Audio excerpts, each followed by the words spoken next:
स्वामींच्या नावाने धंदा सुरू आहे, मी तुम्हाला आजपर्यंत सांगितलं. पण स्वामींच्या नावाने ऑनलाईन पण आता बिझनेस सुरू केला आहे. ॲस्ट्रॉलॉजर जे असतात ना ते आता चालू झालेले आहेत. परत तुम्हाला सांगतो करणी वगैरे करतात ना त्यांनी पण आता ऑनलाईन धंदा सुरू केलेला आहे. ह्या सगळ्या विषयी मी तुमच्याशी बोलणार आहे. माझ्या स्क्रीनच्या बाजूला तुम्ही एका दादाचा व्हिडिओ पाहताय. आकाश नारायणकर म्हणून यांचं नाव आहे आणि बरेच यांचे स्वामींचे व्हिडिओ आपण पाहिलेले आहेत. स्वामींचे व्हिडिओज म्हटले की आपल्याला त्यांचा चेहरा डोळ्यासमोर येतो आणि त्याच्यामुळे त्यांच्या फेसचा वापर करून व्हिडिओवर असं त्यांचा कोणाचा तरी नंबर दिला जातो कुठल्या तरी गुरुजीचा की ह्यांना संपर्क करा, तुमच्या आयुष्यामध्ये काय सुखदुःख असतील. अशा पद्धतीने फ्रॉड चालू आहे. आज या सगळ्या गोष्टीविषयी मला तुमच्याशी बोलायचं आहे. माझा हा व्हिडिओ बघून तुम्हाला कदाचित राग येईल, तुम्हाला तुमच्या भावना, तुम्ही जर का खरे स्वामी भक्त असाल तर काय तुम्हाला पाठिंबा पण मला देवासा वाटेल. पण मी विनंती करेल की तुम्ही स्वामी भक्त असाल ना तर शेवटपर्यंत हा व्हिडिओ बघा. सगळ्यांची एकेकांची खोलून ठेवणार आहे आज. माझी प्रामाणिक इच्छा आहे फक्त की कुठलाही स्वामी भक्त या सगळ्या गोष्टीमध्ये फसू नये एवढ्याचसाठी म्हणून मी हे व्हिडिओज बनवतोय. आता ह्या दाताचा वापर करून तिकडे त्यांचा नंबर टाकला जातो त्यांचा कुठला गुरुजीचा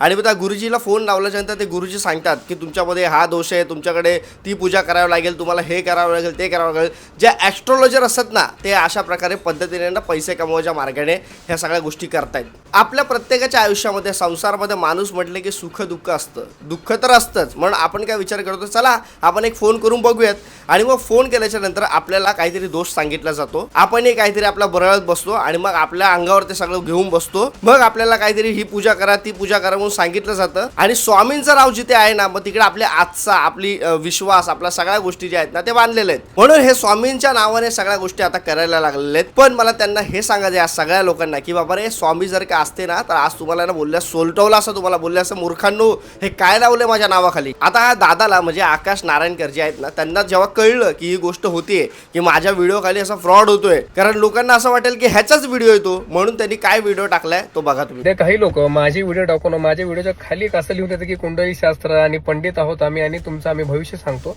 आणि ह्या नंबरला कॉल करा आणि कॉल केल्यानंतर सांगतो की असे 100 रुपये होतील, 100 नंतर 3000 करतात, 3000 6000 करतात आणि कुठे व्यक्ती करणी केलेल्या 100 कोटी सांगून तुम्हाला पैसे लुटण्याचा प्रयत्न करतायत.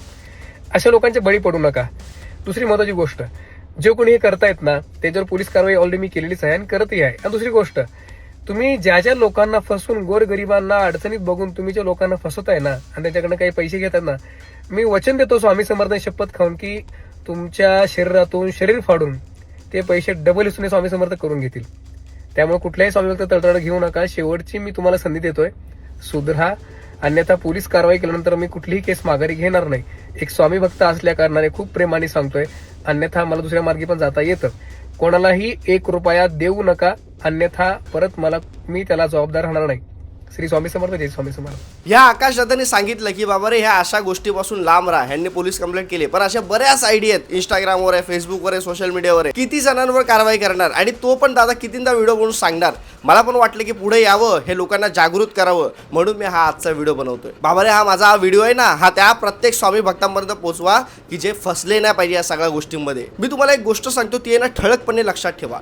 स्वामी आणि तुमच्यामध्ये ना कोणी मधला दुवा नको आणि जो मधला दुवा येईल तो फक्त भोंदू बाबा असेल तर तुम्हाला लुटायला बसणार आहे, हे तुम्ही लक्षात घ्या. स्वामींना जर का तुमच्या संपर्कात यायचंय तर ते सरळ तुमच्या संपर्कात येईल. मध्ये कुठल्याच भोंदू बाबांना स्वामी घेऊन येणार नाही. माझी गोष्ट लक्षात ठेवा. हे भोंदू बाबा फक्त तुमचे खिसा रिकामे करायला आहेत. आपण सगळी प्रकरणं ऐकतोय, पाहतोय, या अशोक खरस सारखे इतके प्रकरणं बाहेर पडतायत, तरी आपण काय ह्या भोंदू बाबाच्या प्रकरणामध्ये अडकतोय ना. मला असं वाटतं आपण थोडं स्वतःकडे लक्ष द्यावं आणि या गोष्टी पाहाव्या. हे मी व्हिडिओज बनवत असतो ना, मी तुम्हाला जागृत करण्याचं काम करतोय. मला बरेच जण आता काही कमेंट करतायत. हे कोण कमेंट करणार माहितीये काय? ह्यांच्याच धंदे हे सगळे, ह्यांच्या पोलखोल जे मी करतो ना, ह्यांच्या सगळे जे आहेत ना ते त्या लोकांच्या सगळ्या गोष्टी बाहेर काढतोय ना, त्याच्यामुळे ह्यांना जळण होते. ह्यांना झोमतंय की अरे बाबा हा कोण आता आलाय नवीन बाहेर काढायला सगळ्या गोष्टी. हे जे मी व्हिडिओद्वारे तुमच्यासमोर मांडतोय ना, ह्या सगळ्या गोष्टींसाठी मला ना फोन येतात, धमक्या येतात. अरे तुम्ही स्वामी बघताय, तुम्ही स्वामींना मारणारे आणि तुमच्या ह्या अशा भावना जर का असतील ना तर तुम्ही कसले सद्गुरू, कसले तुम्ही स्वामी समर्थांचे भक्त. पण ह्यांना फक्त आणि फक्त धंदा चालवायचे. हे जे काही लोक आहेत ना मित्रांनो, मी एक दिवस सगळ्या गोष्टी बाहेर घेऊन येणार आहे. माझ्या जर का केसाला जरी धक्का लागला ना, मी या सगळ्या लोकांना ना बाहेर काढणार. कोण कोण माझ्या विरोधात आहेत ते. मला बरेच जण कॉन्टॅक्ट करतात, मला बरेच जण त्यांच्या गोष्टी सांगतात, जे फसलेत ना त्या सगळ्या गोष्टी सांगतात आणि त्या सगळ्या गोष्टी पुराव्यानिशी त्यांनी माझ्याकडे दिलेल्या पण आहे. माझ्या व्हॉट्सअपवर पाठवत असतात सगळ्या गोष्टी की दादा बघ. त्यातलं एक उदाहरण मी तुम्हाला सांगतो. एका स्वामीच्या मठामध्ये तर काय होतं माहितीये काय, गुरुवारची मोठी पूजा असते. दरवेळेला ते कुठले बाबा कोण येतात आणि मग नंतर ते बाबा वर बोलवतात. मग ते काय काय कुठल्या गोष्टी विकत असतात. ते सगळं आता धंदा झालेला आहे. आणि त्याच्यानंतर मग तुम्हाला सांगितलं जातं की तुमच्यावर कोणी करणी केली का. मग हा बापरे आपण पण बोलतो की माझी काकी अशी आहे, माझा दादा असा आहे, तर माझ्यावर जळू नये.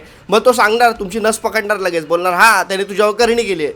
मग त्या करणीसाठी काय, माझ्याकडे डॉक्युमेंट्स आहेत की काय काय त्या करणीवर उपाय, काय काय तुम्हाला आणायचं आहे, किती फीज आहे, हे सगळं माझ्याकडे पेपर आहे. बरं, ह्या सगळ्या गोष्टीमध्ये जर का मी पडलो ना तर मला वाचवायला कोण नाहीये. मला घरदार आहे, मला मुलबाळ आहेत, पण माझ्या मागे जर का तुम्ही खंबीरपणे जेव्हा उभे राहाल ना, मी सगळे कमेंटद्वारे मला सपोर्ट कराल ना, मी एक दिवस नक्की या सगळ्यांचे डोंग बाहेर काढणार. आज माझ्याकडे बऱ्याच मठांचे पुरावे आहेत, ज्या भक्तांद्वारे माझ्यापर्यंत येत आहेत की बाबा रे दादा ह्या पण मठाबद्दल आम्हाला हा अनुभव आहे, दादा तू इथे जाऊन बघ, दादा हे बघ, मला काय काय डॉक्युमेंट्स पाठवतात.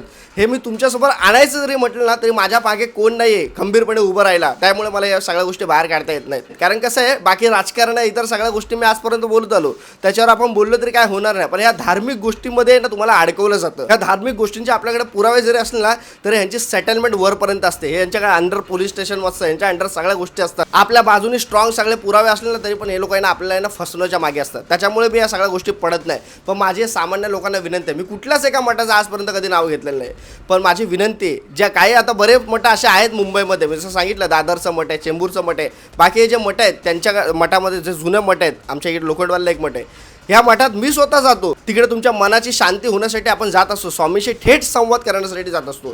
तिकडे मध्ये कुठला दुवा नको आहे आपल्याला. हे जे दुवा बनणारे असतात ना मध्ये, तेच सगळे भोंदू बाबा असतात. आजपर्यंत मी गेलो ना दादरच्या मठात गेलोय, मी आज गेलोय ना, मी चेंबूरच्या मठात गेलोय, मी आज गेलोय, मी आपल्या लोखंडवाल्याच्या मठात गेलोय, कधीच मला असा अनुभव आलेला नाही तिकडे किंवा बरं ये आणि इथे खिस्सा खाली कर आणि बाबा रे तुझ्यामध्ये हा दोष आहे, तुझ्यामध्ये तो दोष आहे आणि तुला अभिषेक करायचा, हा अभिषेक कर, तो अभिषेक कर, आणि तसला अनुभव पण नाही ह्या मोठ्या मठांचा. पण ही जी काय आता छोटी छोटी मठं निर्माण होतात ना मित्रांनो, त्यातून बरेच प्रसंग घडतात आणि मला असं वाटतं ते बाहेर येणं पण गरजेचं आहे. कारण लोक फसली जात आहेत स्वामींच्या नावाने, आणि त्यात तरुण मुलं कमी, पण आपले जे आई वडील आहेत ना, हे इतर लोक ते सगळे फसले जातात. त्याच्यामुळे माझी विनंती आहे तुमच्या आईला, तुमच्या वडिलांना, तुमच्या सगळे जे आहे रिलेटिव्ह जे वयस्कर आहेत त्यांना सांगा ह्या सगळ्या गोष्टीमध्ये अडकू नका, फसू नका. आज जर का स्वामी असतं ना या सगळ्या गोष्टींचा विरोध केला असता, पण एक दिवस येणार आणि त्या तो दादा पण बोलला ना व्हिडिओमध्ये, एक दिवस सगळं तुमच्या पोटातून बाहेर काढणार, जेवढं तुम्ही लुटलं ना त्याच्या डबल बाहेर काढणार, आणि तो दिवस लांब नाही. मला एक दोन जण दादा काय बोलले माहिती का, दादा तू हे जे बोलतोयस ना ह्या त्या गोष्टी आहेत ना, तुला ना स्वामींनीच पाठवलं या सगळ्या गोष्टी बोलायला, हे सगळे बाहेर काढायला धंदेनं तुला स्वामींनी पाठवलंय, आणि तू बोलत राहा, तू लढत राहा, आम्ही तुझ्या मागे कायम आहेत. माझ्या मागे जर का तुम्ही कायम उभे राहिलात ना, मी तुम्हाला खरं सांगतो मित्रांनो,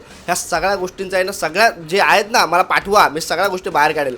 पण मला पाठिंब्याची गरज आहे, फक्त पाठिंब्याची गरज आहे. एक लवकरच मी आता एक ग्रुप बनवतो स्वामी भक्तांचा, त्याच्यामध्ये मी या सगळ्या गोष्टी टाकणार, ज्या ज्या मठामध्ये अनुभव आहेत त्या मठातले अनुभव तुम्ही त्या ग्रुपमध्ये टाका, आपण सगळ्या बाहेर काढू गोष्टी. मला तुम्ही कमेंट केला ज्याला ज्याला ग्रुपमध्ये ॲड व्हायचं आहे, मी तुम्हाला त्या ग्रुपमध्ये ॲड करेल, आणि या सगळ्या चुकीच्या गोष्टी ज्या स्वामींबद्दल चालल्यात ना त्याच्या विरुद्ध आपण लढण्याचा प्रयत्न करूया. कारण फक्त व्हिडिओज म्हणून काय होणार नाही. काही बरेच लोक जे आहेत ते बोलतात तुला स्वामींचे तुझे कंटेंट चालतात म्हणून तू व्हिडिओज बनवतोय. अरे बाबा रे, असं काही नाहीये. आता कसं आहे ना, जेव्हा कंटेंट चालतो तेव्हा मला समोरून फोन्स येतात, तेव्हा मला समोरून काही गोष्टी येतात, मला बोलतात दादा हा व्हिडिओ मांड, हा विषय मांड. मी तो विषय मांडणं मला असं वाटतं गरजेचं आहे, आणि ह्या ज्या लोकांसमोर मी गोष्टी मांडतोय त्यातून लोकांना कुठेतरी जागृत करण्याचंच काम मी करतोय ना, त्यात मी कुठलं चुकीचं काम तर करत नाहीये. बरेच टीका करतात मी सहन करतो, बरेच धमक्या देतात मी सहन करतो, पण मला तुमच्या मदतीची गरज आहे. कृपया करून तुम्ही एक व्हॉट्सअप तो ग्रुप बनवतोय, तुमची कमेंट टाका, तुमचा नंबर टाका, मी तुमचा नंबर एका आपल्या नवीन स्वामी ग्रुपमध्ये ॲड करेल. मला तुमच्या पाठिंब्याची गरज आहे. जेव्हा तुमचा पाठिंबा माझ्या बाई खंबीरपणे असेल ना, तेव्हा मी खरंच या सगळ्या गोष्टी तुमच्या लोकांसमोर मांडण्यासाठी तयार राहील, आणि मला एक हिंमत मिळेल जी तुमच्यापासून मिळाली पाहिजे. कारण फक्त मी बोलून काहीच होणार नाही, आपल्याला एक ग्रुप बनवायला कारण त्या ग्रुपच्या माध्यमातून आता पुढे काम करावं लागेल. तुर्तास हा माझा व्हिडिओ सगळ्या स्वामी भक्तांपर्यंत पोहोचवा की काय स्वामींच्या नावाने थोतांड चालू आहे.